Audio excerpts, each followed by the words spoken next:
Today on She Surfs Here, I'm speaking with somebody who's changing the way women train, move, and show up in the surf. Not just physically, but mentally and emotionally too. Candice Land is the founder of the Female Surfer and one of the world's leading authorities on surf performance training for women. She's an accredited exercise physiologist, exercise scientist, registered sports nutritionist, and has spent over 20 years in the human performance space, including her work with the WSL as an exercise physiologist. Candice created the Female Surfer to fill a massive gap in the surf world, one where women athletes, weekend warriors, mom, and late starters weren't being seen, understood, or supported. Through her training programs, surf-specific assessments, and coaching, she's helped hundreds of women, from groms to seasoned surfers, train smarter, surf longer, and feel stronger in their bodies. Her approach is backed by science, shaped by lived experience, and unapologetically designed for you, for women, factoring in hormonal cycles, pelvic mechanics, mental load, and everything in between. Whether you're training for Indo barrels or you just want to paddle out more with more confidence at your local break, this episode is full of powerful insights to help you surf your best waves on your terms. Let's dive in. Hey Candice, welcome to the She Surfs Here podcast. It's a pleasure to have you on. No worries. Where are you today? I'm in Kingscliff. I just went for a surf and I'm just watching the weather because I've got to go do some filming. And somewhere along this place, I like to find little beaches that are like a little bit removed when I do my filming so that A, it's not as embarrassing, and B, when people jump in on my programs, every time they see a different recording, it's a slightly different beach. Oh yeah, that's cool. I've done some of that where you don't want everyone watching you doing what you're doing. Oh no, it's like, if I could hide, I would. Oh, it's hilarious. Awesome. Well, you and I met at the Seize the Day Surf Festival back in June. You were doing a session for the little girls about fitness for the younger generation, which I thought was really awesome. And I know you also did a session on the importance of your feet, which was something, a cult interest of mine, because I feel like I have really stiff feet. But it's really good to talk to you today, and we're going to go and dive into a little bit about your history, and then we're going to talk about training for women, and then getting ready for surf trips and your favorite surf destinations, and then we will let you go find a place to film, and hopefully it doesn't rain on you. Yes, awesome. Yes. Sounds like All right, good. So tell me, you didn't start out surfing. You're originally from Australia, but you learned to surf a bit later on. Yes, I grew up in sunny North Queensland, and there's no surf there because we have the Great Barrier Reef. So you can surf the reef. Obviously it's just not something that people do think about because there's no waves. So, and there's also things like box jellyfish and irukandji jellyfish and crocodiles and big sharks. So it tends not to be something that a chosen sport of local North Queensland people. So yeah, I only really got exposed to it when I decided to live in Ireland for a little while. And I'd always wanted to learn how to surf because I'd always been a beach person. I'd always been in the surf club and I used to compete as a surf lifesaver. But yeah, surfing was one of those things that I always wanted to do. And when I moved to Ireland, I kind of wanted to make sure I just didn't live in a big city with heaps of other Australians. So I moved to a little fishing village on the west coast of Ireland. And the beaches are stunning, and so I was just like, I have to learn. Like I saw people surfing, I was like, this is it. I have to learn. Why not now? And so I ended up living with the people that ran the surf school, which was very convenient. So that's like where polar. I learned how to surf. I was like proper intention. So I learned how to surf on the southwest coast of Ireland. That's amazing. That's like polar opposites, like northern Queensland and Ireland. Yeah, I know people sometimes don't believe that story. So you got a really thick wetsuit and you started. Anyone who's seen your website can tell that you've spent a lot of time in sports exercise and in sports psychology. You know, how have you combined the two things that you've studied and changed your approach based on working with surfers? So it's really interesting because as a practitioner, I kind of specialize in musculoskeletal rehabilitation and working with the nervous system and those sorts of things. So if you think about that in a sporting context, this is kind of where I apply a little bit more to the World Surf League and things like that, because, you know, that kind of rehab area helps me manage sports injuries. So that's kind of how I got into the surfing industry in the first place. But then what I realized, because that kind of industry is really dominated, especially in that context, by physios, chiropractors, osteopaths, and everyone kind of, I don't know, sits in that sphere of maybe a little bit of manual therapy, maybe a little bit of exercise prescription and hands-on treatment, that sort of stuff. Because I've done postgraduate qualifications in soft tissue injury management as well. But what I found is that there is a real benefit to utilizing my skills and experience as a physiologist and as an exercise scientist, because my job is to understand how all the internal systems of the body work, the cardiovascular system, the nervous system, the hormonal system, everything, every system you can think of. If we want to like piece them out individually, which they're never individual, but still, uh, I have to know how that all works. But then I also have to know how to influence that to enhance human performance, whether that's supporting somebody who's recovering from an injury, whether that's supporting somebody who's got a chronic disease or illness that makes it hard for them to be able to do certain tasks and things in their life, or whether it's really pushing human beings in their athletics pursuits and getting them to really optimize what their body can actually do. So this is why I've kind of like really started to own, maybe over the last decade, my nuances as a physiologist, and my nuances of exercise science, and the exercise science side of things is like really kind of understanding that sports performance side of things, really utilizing that and trying to bring that value to the world of surfing, so that even, you know, it changes the way I will assess an athlete. It changes the way that I would consider a treatment approach for an athlete. And it brings in a very well encapsulated holistic approach to both athlete management and sports performance. So I've found that it enables me to kind of span that whole spectrum, whereas some practitioners can only sit one end or the next. I have the skill set and therefore the responsibility to span that spectrum. And obviously, the WSL has recognized your ability to provide like this holistic and complete, performance analysis and recommendations. Tell me a little bit about how you started working with the WSL and what your capacity is now. Yeah, so I actually began working with QS athletes. I knew a few at the time, friends of mine that I could see were on the grind. And I was like, oh, do you want some help? This is back in the day when, you know, land-based conditioning for training was like Nam Baldwin and Mick Yeah. Fanning and Joel. Like back in that like kind of generation, like it was a while ago. It wasn't. I remember doing the Oki Grom comp, and I was screening all these junior athletes, and the parents were like, "What are you doing here?" Like, Yeah. to just get better at surfing, you just surf. And now, like, every single kid is like involved in some sort of like land-based surf conditioning program. But yeah, so I started off with the QS, and I was working with an athlete. I'm sure she won't mind me telling you, Freya Prum. And I was supporting her because she really kind of had some challenges that she wanted to get through as an athlete. And she was actually also concurrently seeing the medical director of the World Surf League at the time. His chiropractor, Dr. Chris Prosser. And through Freya kind of communicating, oh, I've been working with Candice, she's been doing A, B, C, D, E.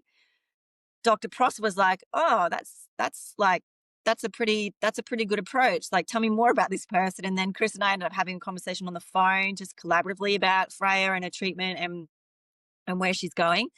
And from that conversation, he said, come and do some training with us. Come and do some training with the medical team. We've got some courses available that we want to do. And then that was kind of it. I was really fortunate in that I kind of got brought into that pretty quickly. So my experience with working in the surf industry is kind of like top tier first, like, you know, working with the WSL first. And then I wanted to know, okay, well, this is phenomenal. Like, what these athletes get access to at this level is phenomenal, but how far down does that filter? So then I started to work on volunteering at QS events, volunteering at the low star QS events, the 1-star events that people, you know, they're like, oh yeah, cool.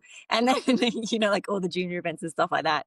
So yeah, that's kind of how that I all think came about with there's been an enormous shift. Like, I mean, I started going to like a surfers specific gym at the start of COVID.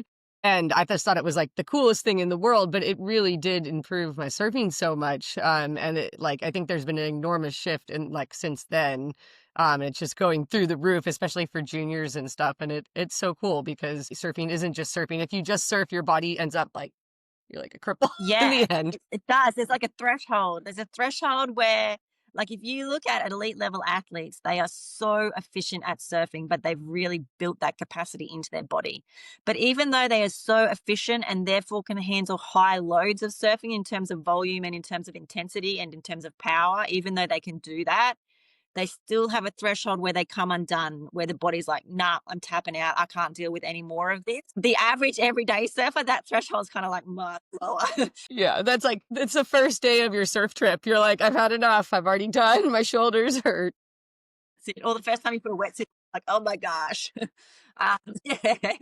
So, yeah, so it's interesting because I think what happened was there was some research that came out, particularly I think it might have even been through the physiotherapy industry, that the strength and conditioning industry, that basically said strength and conditioning training for everything. It fixes everything. And everyone just went, oh my gosh, this is amazing. It fixes range of motion. It improves the injury resistance. It does A, B, C, D, and the world just kind of went wild for it and went very much into strength-based training. So even some practitioners that aren't even haven't even learnt how to prescribe exercise properly or how to grade exercises properly will now, if they go to the gym themselves and they do strength training, will now prescribe strength training to athletes.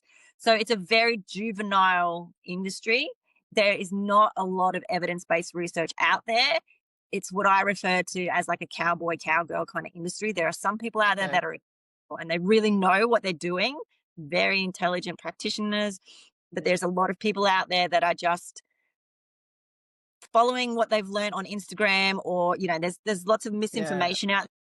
Got a long way to go, but it's definitely, I think, embedded. And I don't think it's going anywhere. I think land-based conditioning, especially as wave pools start to become more popular and all those sorts of things, I think you'll start to see this more biomechanical, repetitive surf training approach to surfing. And some surfers don't like that. They just want that raw essence, that natural essence and connection with the ocean. It's like, no, it shouldn't be this formulated. It shouldn't be this, Yeah. Well, and it shouldn't be this binary. Yeah. if we could all serve like Steph or something, then we would be stoked. But it doesn't all come that naturally to us. Right. That's right. And look, to be honest, I think as females in particular, a lot of us, the types of boards that we surf, the way that we surf, the intensity that we surf, I'm not sure that surfing by itself is protective enough for females. So I encourage most female surfers to just check in with certain targets and make sure that if their kind of surfing isn't giving them what they're going to need for their longevity and their health and their performance, then yes, bring in some land-based training around that. Yeah, tell us a little bit more about that. I know you've got like your 3 pillars, and maybe talk a little bit how this applies to not just WSL level surfers, but to, our over 40s women crew that will probably be listening to this. I've screened surf athletes from junior, all the way through to CT level athletes. And there's like these common threads that thread through that you'll still see consistencies there, regardless of age, regardless of experience level. And yeah, regardless of whether you're a competitive surfer or not. And those are the kind of innate tendencies that surfing will give you, that sided dominance, so sort of patterning, all this sort of stuff. But yeah, so in terms of working with female surfers, yeah, so when I work with the general population of female surfers, there's certain things that I want to make sure that they get across. And this comes from screening female surf athletes, but then also looking into the research and knowing, where we're more injury prevalent, what are the major challenges that female surfers experience as well, what is their experience of surfing. All of those things will influence what female surfers should kind of be focusing on. So when I started out the female surfer, I had like this pillar-based system based on the challenges that female surfers experience. So the number one thing was stability and core stability. So I developed a micro course based on that. And then the other challenges that they really experienced were around paddle strength, duck diving, popping up. Female surfers are more prone to shoulder injuries. We've got a slightly different shaped shoulder capsule. We have a different movement error situation when we come overhead with different movements. So, there's other things like we tend to be more mobile. There's elements of ligament laxity as well that come into risk for shoulder injuries. So that was like, okay, well, we definitely need to focus on those sorts of things, so that I built in that second pillar, which is that upper body support for surfing. And then what I noticed mechanically and with injuries as well, we're at higher risk of ACL injuries as female surfers, so knee-based injuries. When we look at the biomechanics and what influences how a female surfer can really progress with her surfing, it's being able to eccentrically load and kind of sit down into the glutes and sit down into the hips rather than applying a trunk-based posture. Those sorts of biomechanical consistencies across the female surfing population, that all those sorts of considerations then went into the third pillar, which was the lower body, bringing in balance and all those sorts of things as well. So those I just kind of built into little micro courses that people can jump into if they want to just start surf conditioning training. They don't know where to start. They want to have something that's a little bit more evidence-based around how to commence. It's not too much of an obligation. It's not too overwhelming. But what I have found since developing that system is that when I work with athletes for a longer period of time, or if I'm prepping them for an event, or if I'm prepping them for a surf trip, that I prefer to just have a very well all-rounded approach with a surf athlete. And that looks at things like the social emotional attachment to surfing. Are we supporting them? Do they feel like they have a community? Because that can really help female surf athletes thrive. So I blend in athlete care elements as well. So looking at particular injury risks, but then also looking at things like, again, whether they're isolated with their experience or not. Then I will look at things like nutrition and energy availability. That's a really big issue for female surfers in particular, but all female athletes across the board, whether you're a recreational athlete or you're an elite level athlete. And just things like just setting up your performance mindset as well. So things like goal setting. There's a gender bias, in particular biases with goal setting for female athletes versus male athletes. And so just knowing how to support women from that performance perspective as well. So not just like your primary performance variables around fitness and strength and agility and power and speed and all that sort of stuff, but these secondary and tertiary performance variables like your self-belief, your sense of autonomy, your sense of support, those sorts of things. So that's what I have kind of blended, this athlete care approach and this gender specific performance approach that I've blended into the female surfer method. And so I've shifted a little bit from the pillar system. It's a beautiful place to start if you're really unsure where to start and you want to make sure that you're covering the basics. But if you want to step into this as an athlete and really start to experience what you're capable of as an athlete and really transition yourself into that mindset of like, I'm purposely trained to surf my best waves because I love this stuff, then that's when you can kind of step into that. The female surfer method will become more of that kind of approach.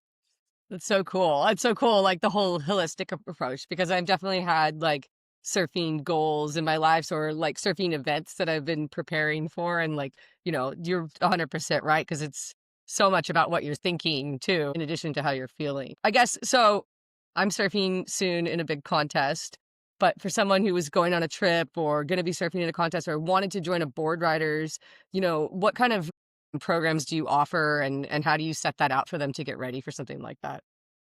Yeah, so the current program that I've got that really sets people up for, let's say you're going on a surf trip or you're going to surf a contest. I have a 12-week training program, and it's like an exploration kind of program. It's 12 weeks periodized, right? Because my concern is that, for example, there's a lot of information coming out on social media about strength-based training, and there's a real hyper focus on strength-based training. But if you haven't actually done any sort of resistance-based training, there's risks associated with that. So the idea is that this 12-week program is a periodized program. If I was going to take you as an athlete and work with you individually, this is how I would do it.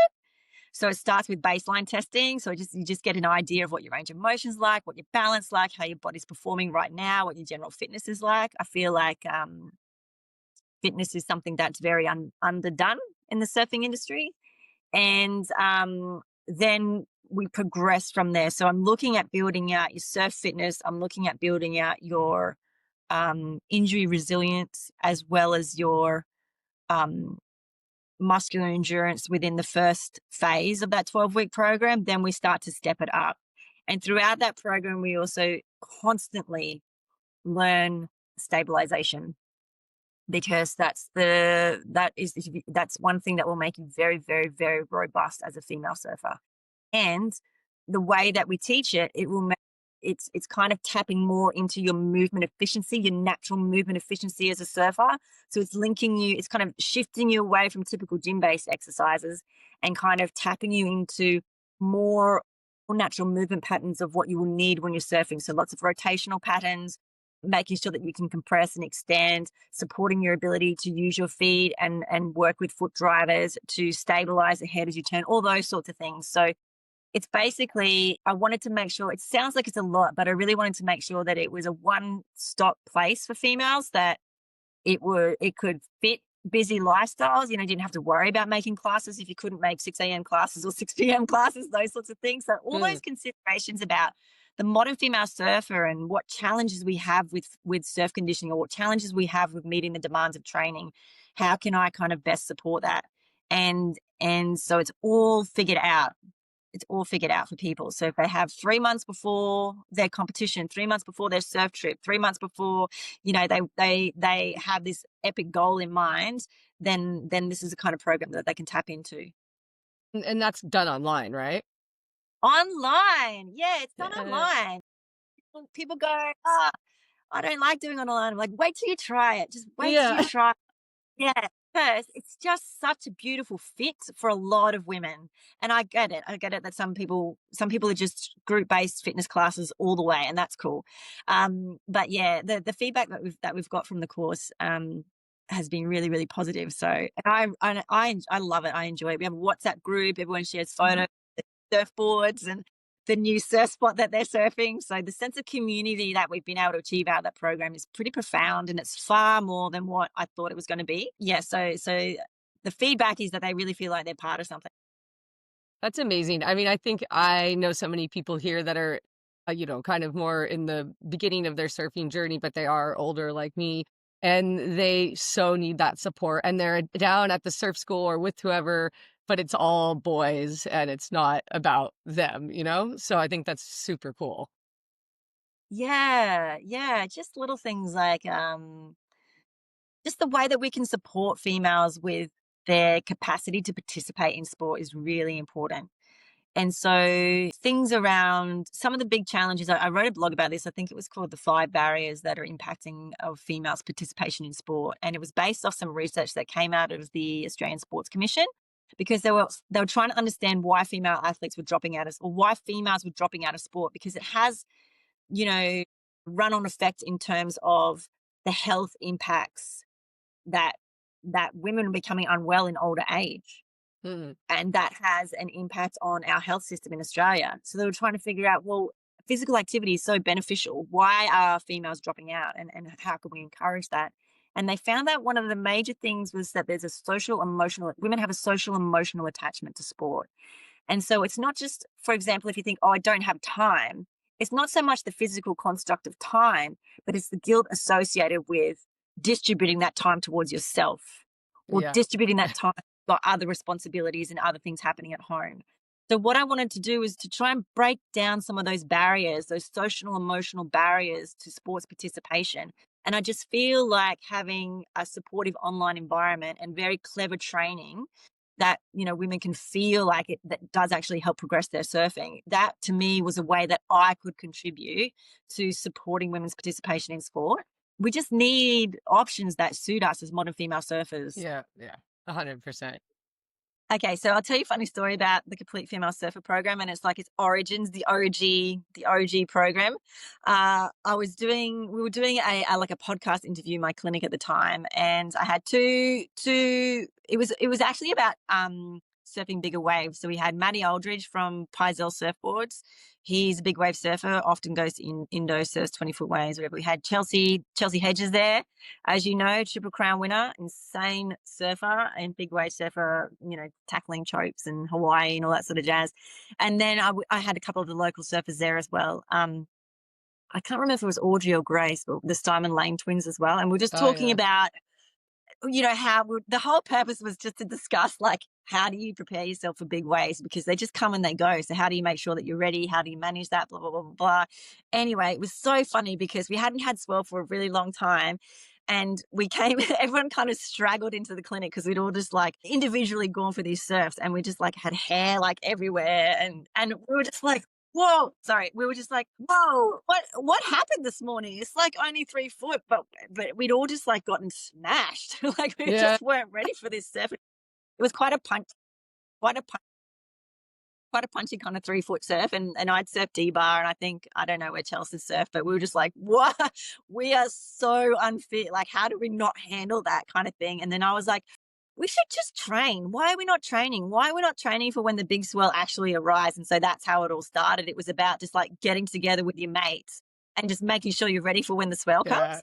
And so like a squad, it used to be called squad training. And so, and I was running them more as like live classes where we just kind of train together, and it was all about like, bring your friends, blah, blah, blah. But yeah, since then I've kind of tapered it into more of a periodized training program where you've got this set goal and this set endpoint of like building it out. Well, I would love to come to those squad classes. I wish I lived up there to come to. That sounds awesome. Yeah. It's right up my alley. But yeah, we always Yeah. say like at the gym, we're always ready, for when the spell comes. But that's what happens. Like summer, you get all lazy, and then you got to like snap back into shape. In winter, wearing a wetsuit, it's like next level shoulder taut. You guys don't have to wear wetsuits up there, do you? Yeah, yeah. But I'm thinking I could get away with short sleeve. I've been wearing a long sleeve, and I'm like, no. What? Very lucky. Very lucky. All right. So we talked about the Gold Coast, but let's talk about your favorite surf destinations. Where have you gone that you really love? Where do you recommend that other women go? Well, that's really tricky. I've surfed lots of different places. I've surfed Portugal and France, obviously Ireland. I prefer warm water, and I actually really like jumping off a boat. Yeah. Hell yes. Agreed. So I was fortunate enough to do a surf trip last year in the Maldives with Salt Gypsy and Liquid Destination, and Oh, cool. I loved it. I just kind of liked the fact that I was confined to a boat because it just slowed everything down and made everything like just focused on surfing. It just kind of Yeah. like do anything else except maybe go snorkeling. But so it's just like that. I couldn't be distracted by a resort lifestyle or anything like that. I really loved that trip. Like we went pre-season, the waves were still pretty good. It's a nice playground. If you've got an experienced guide there, then you can find pretty much any surf that you're looking for, and it's not as intimidating, obviously, as parts of Indo and things like that. And in saying that, I'm heading to Rote in Indonesia in October, and I've been checking out the waves because I'm trying to figure out how I can kind of best prepare myself for that. And I think it ranges from like small and fun to mountainous and scary. Standard Indonesia, right? One of the scariest places I've ever surfed is Western Australia. That place I is, haven't been there. No, that's crazy, huh? yeah, I fully take my hat off to the WA crew. And I've surfed parts of Tasmania too. But yeah, WA was next level for me. That was when I was vomiting with fear. I've heard that before. I heard that you can drive around all day and not find a wave that's friendly or playful and just be scared the Yeah, entire time. yeah. And I met a lady who lived there, and she's like, I really struggle here as a female surfer because it's 2 foot or it's 20 foot. Yeah. But the swell, nothing's stopping. You just see these lines. It's just like, whoa, my gosh. Yeah. It's Yeah, powerful. I don't know. I think I'd rather jump off a boat and rotate with you. Yeah, I'm so keen. So at this point in time, my favorite little playground at the moment is the Maldives, but I'll get back to you on that one because it could be Roty. Roti's awesome. So for the people that are coming on the trip and for yourself, like I know you spoke about how you have your 12-week plan, but like how do you get someone's body ready for surfing all day, every day? And like what would you recommend to listeners that they do in terms of endurance? Because I would say that's for me, after like 2 days of surfing every day, 3 hours each, I feel like I'm gonna die. So how do you get Yeah. through that? Yeah, so there is a big like I was saying before, there's a big focus on strength training in the surf conditioning world at the moment. But you've got to really break down the demands of what surfing is actually asking of your body, and that's going to be destination dependent. It's going to be board dependent. It's going to be dependent on tide. It's going to be dependent on the paddle out. There's certain you got to, if you're going and preparing for a surf trip, the first thing I want you to do is to like get a really good understanding of what the surf at that particular time and in that particular destination is going to be asking of your body. It's like a task analysis. So one of the things, for example, that I really wanted to make sure when I went on my surf trip was that I just wanted to be able to paddle. I wanted to be able to surf for 3 hours per session per day. Like I really Yeah. wanted to. I was there to surf. I'd spent the money. I was like, I'm surfing. Like I don't care. And I knew that at that time of year was going to be pretty cool, but sometimes you'd have to paddle against the current. So I just really wanted to be prepared for that. Um, so really what we're looking at, if you want to give yourself a really good foundation, is to make sure that you have an endurance capacity. So not just in terms of fitness, but in terms of muscular endurance. So that's high repetition, like high repetition resistance based exercise, which it's kind of shifted away a little bit from now. Everyone's going more towards speed and power.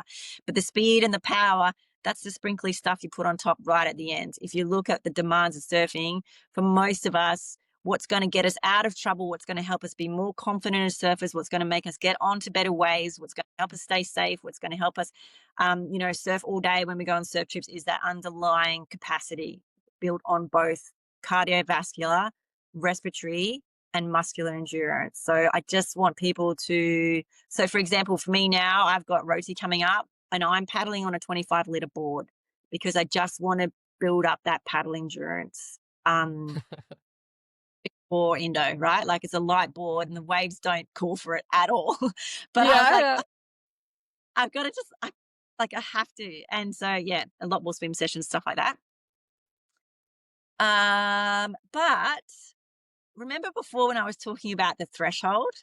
It's like Mhm. this where your body's like, nah, I'm tapping out. I can't deal with any more of this input that you're giving me. I can't deal with any more paddling. I can't deal with any more laying like this on a surfboard. I can't deal with any more sunshine. I'm done. I'm tapping out. And so part of the process, what we're kind of like going to be bringing in with our Roti trip as well is this whole concept of decompression. There's a form of training that we teach where you can decompress the body and you actively realign the bones and the joints of your body because the actual posture that you get yourself into surfing and all those repetitive postures and repetitive movements, they just kind of like grind your joint. Yeah. Everything gets stuck. Such a weird sports position, but everything kind of gets stuck. So we teach you how to come out of that, how to unwind from that, how to decompress.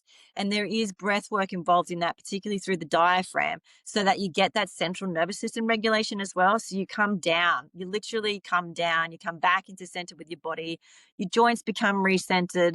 Those are the types of things that we will be doing a Roti. And that's kind of what held us together on the Maldives trip as well. And I've taught quite a few athletes how to do that sort of stuff when they've got big contest days and also when they're going on surf trips as well. So basically, what that would look like for somebody who doesn't know what that looks like is just giving yourself the chance to get yourself out of surfing based postures, relaxing, and making sure that you Opening are up. actually You're like, recovering, actually focus on your recovery. And part of that piece needs to be nutrition as well.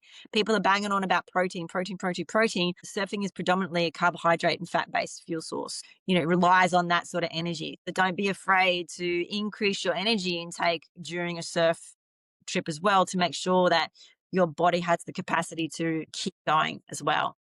that was one of my questions too, is like, is there any supplements or anything that you recommend to pack with you when you go on a surf trip that will make you feel better? Yeah. Yeah. So I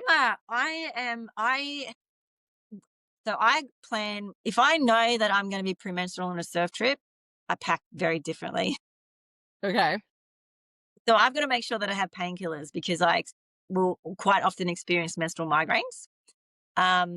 So the other thing that I really want to make sure that I have is electrolytes and in particular magnesium. In saying that, I looked into it because I joked about this with somebody, but beer has some, when you finish paddling, you come back on the boat and you have a beer, because of the carbohydrate content, it's actually not a bad recovery form of fluid, but Mm. you can't have more.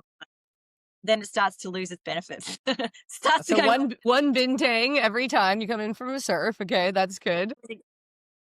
try it and let me know how it goes for you. um, Yes, that's awesome. yeah, yeah, yeah. Yeah, so definitely magnesium. We had like spray magnesium as well, so that was really good just to help the muscles kind of recover. And then if you have any sleep issues, magnesium can kind of help with that as well. So electrolytes, and then also just be mindful of snacks. We found that I found that previously on surf trips, if you have your meals prepared, there's quite often not a lot of snack options there for you. So you might want to bring some with you. So just things that are like, muesli bars, things like that that you can have in your stash, so that you're not waiting till lunchtime to be able to refuel from your surfing Yeah. efforts. Yeah. Yeah, Yeah. I feel like you eat like you kind of eat like a snake on those trips. Like you like surf, surf, surf, surf, and then like eat a huge meal, then feel like you're gonna die and you need to like hibernate for a while. Yeah, exactly. And even things like coconut water and things like that can be beneficial because it's already got quite a high carbohydrate content in it. But it's also got the mineral content in it as well, the electrolytes. Oh my God. Well, I wish I was going to Rote with you. That sounds amazing. Yeah. Oh, and then if people are wondering where protein fits into the piece, I think people are becoming a little bit hyper focused on protein in terms of Yeah. timing. Just keep the protein in the day. It's probably going to be most beneficial to you after your afternoon surf when you're going to recover overnight. Then that would be the time to like eat a steak. That makes sense because I always feel like it's hard for me to digest. Like if I have a protein shake, I feel like I'm really sluggish Yeah. for a long time. So that totally Yeah. makes sense. Awesome. All right. Yeah. Well, Yeah. that's great. That's great info for the next surf trip. But I know you spent so much time working in female surfing. Like, what do you hope it looks like over the next 5 to 10 years? Yes, I got asked this question at Seize the Day actually, and I had a cracking answer, and now I can't remember what I said. They love this kind of question at Seize the Day. You have like we're really looking towards the future all the time. To be honest, we keep talking about gender difference, men versus women, and to be honest, we're just completely separate beings. I Yeah. just wish that, and I really want to make sure, like when I first started in this industry, I think I fed into the comparison. I fed into the comparison story, but I really want it to get to the point where there is no comparison. It's just women are supported this way, men are supported this way. And really, my personal mission in it, I hope that it kind of, and it is emulating out. You can see, Red Bull, all the big sporting organizations are now doing a lot of research into what female athletes specifically need. But if you look at the Mollies, if you look at the Tylers, if you look at the new Groms coming through, what they're currently doing, still predominantly training like men, imagine what they could achieve if they had coaching formats, if they had athlete care models, if they had training models, if they had sports nutrition that was designed specifically for what their biology needed. Like just imagine for a moment what those female surfers would be able to experience. It'd be wild. And I think that everyone that's into really advanced training is getting like customized to their body type. And it's crazy. We're still trying to fit people into this mold. That's right. And to be honest, that's something that we really need to be careful of as well, I think, as we shift towards this. I don't like saying it, but this gender based approach to training. The most consistent thing in the research at the moment is that it still comes down to the individual variability. That's why it's really hard to test and run scientific research on females, because there is so much variability around menstrual cycles and things like that, and age plays a factor as well. So so I think we just need to be doing our best to care for the athletes the best way that we possibly can. And that's the whole reason why I started that's the whole reason why I started the female surfer beast, because I knew as a practitioner I wasn't doing that. So that led me into the deep dive of knowing, well, how do I support these women better? These women that I see crying, these women that I see crumbling, these women that I see on the floor completely exhausted. Like how do I help them handle contest pressure a little bit better? Like, how do I help them navigate this knee injury better? How can I help them manage pain better around their menstrual cycle? Because I'm not doing that, and I'm not therefore meeting my duty of care and bringing my best as a practitioner. So I really kind of want to see those sorts of models and frameworks change so that it's just normal. It's just normal Yeah. athlete care, and that's just how we deal with athletes. We really, really take excellent care of them. It sounds like you have a pretty good grounds for experimentation with surfing, though, because we are moving so quickly to recognizing female surfing as a distinct sport with, like, its own stars and its own style and everything. I think it's a pretty fertile ground for that. Yeah. So, just to wrap up, if my listeners are listening and they want to surf stronger, longer, be fitter, how do they get started with a female surfer? Okay, so if they want to if they've never met me before and they're like, who is this woman and what is this about? Jump on Instagram. Don't platform I use. I don't use anything else because it's too hard basket. So Yeah. jump on Instagram at the female surfer. There's and I've got a little community there as well that you can join. And I run surveys there on what type of workshops do you want and all that sort of stuff. So that's always a really cool place to start. And I'm always like, just DM me, just DM me. So then people follow my content, and then if they want to kind of link in with a program, then they can DM me. Otherwise, check out thefemalesurfer.com. That website's going to be changing a little bit because we've got some new workshop material and things coming through, which is pretty exciting.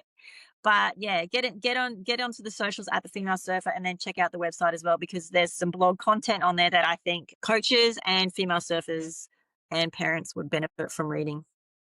Awesome. Candice, thank you so much for coming on the show. I really appreciate learning about all this. And I'm sure the listeners who are going on surf trips are going to be like, here's what I need to do. Got to get in touch with Candice. But yeah, thanks again. Yes, please do. Because I get really excited every time someone goes on a surf trip. I'm like, oh my gosh, this is so exciting. Let's do it. know. Like, I kind of do it. And then they send me photos. Like, this is so cool. Yeah. Same. I've got the same problem. Yeah. So I'm like, yeah, come and see me if you're going on a surf trip. I'll be stoked. That's so good. Awesome. All right. Thanks a lot. And take care.